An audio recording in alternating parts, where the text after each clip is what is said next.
Alors je suis restée aux urgences jusqu'à 2 heures du mat avec mon père et il était en boucle. Il n'arrêtait pas de me dire mais qu'est-ce que je fais là, mais qu'est-ce qui m'est arrivé, enfin, mais j'étais épuisée de lui répéter tout le temps ce qui lui était arrivé, enfin voilà. Et à 2 heures du matin, il y a un médecin qui est venu me dire que c'était pas grave, qu'il avait eu une sorte d'amnésie spontanée, mais qu'il le gardait en observation jusqu'au lendemain matin et que je pourrais sûrement passer le chercher vers 2 heures de l'après-midi. Moi, je rentre avec un taxi et le taxi me pose face à la passerelle. Donc je traverse la passerelle et puis je vois qu'il n'y avait pas de lumière à la fenêtre d'Aurélien, donc normal, 2 heures du mat. Donc voilà, je rentre chez moi et puis j'arrive devant ma porte et je ne peux pas m'empêcher de regarder. Et là, sous le paillasson, il y avait une petite feuille blanche qui dépassait. Je reconnais tout de suite l'écriture d'Aurélien et Aurélien me dit voilà, j'espère que tout s'est bien arrangé, je pense bien à toi et à ton papa et puis ne t'inquiète pas, notre week-end n'est que reporté et repose-toi bien. Donc là-dessus, je rentre chez moi et donc je lui écris un petit mot en le remerciant et puis je lui dépose le petit mot en dessous de son paillasson et après je vais me coucher. Je dors rassurée, le dimanche se passe bien, je vais chercher mon papa, je le ramène chez lui. Et puis en fait, le lendemain, je devais partir en déplacement pour 5 jours. Je partais à Colmar. Le lundi matin, je me lève, je me dis je vais aller à pied à la gare de l'Est. Hein. C'est vraiment à 10 minutes. Je sors de l'appartement, tu vas pas me croire, Aurélien qui descend dans la cage d'escalier. Et qui me dit coucou et il me dit tu vas où comme ça avec ta valise? Je lui dis écoute, je pars à Colmar, je vais à la gare de l'Est. Il me dit je t'accompagne. Alors on fait tout le chemin ensemble et il me dit et tu rentres quand?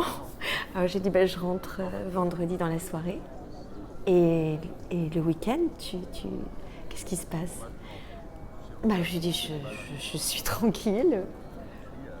Il me dit écoute, je te propose qu'on reporte notre week-end samedi prochain. et là, je saisis la proposition au vol. Je lui dis d'accord. Donc, je passe mes 5 jours à Colmar. Je rentre le vendredi soir. Et là, le samedi matin, Aurélien m'attend, 10 heures du matin. Et en fait, on prend la route. Nous allons à la baie de Somme. Et là, tu peux pas t'imaginer la joie d'être à la baie de Somme. Parce qu'on a pu voir les phoques. En fait, il avait amené les jumelles. On a pu voir les phoques de loin, mais on les a vus, ils étaient là. À marée basse, on les voyait, bien sûr qu'on n'a pas pu les toucher, bien sûr qu'on n'était pas proche d'eux. Mais j'adore les phoques. Donc c'était un rêve.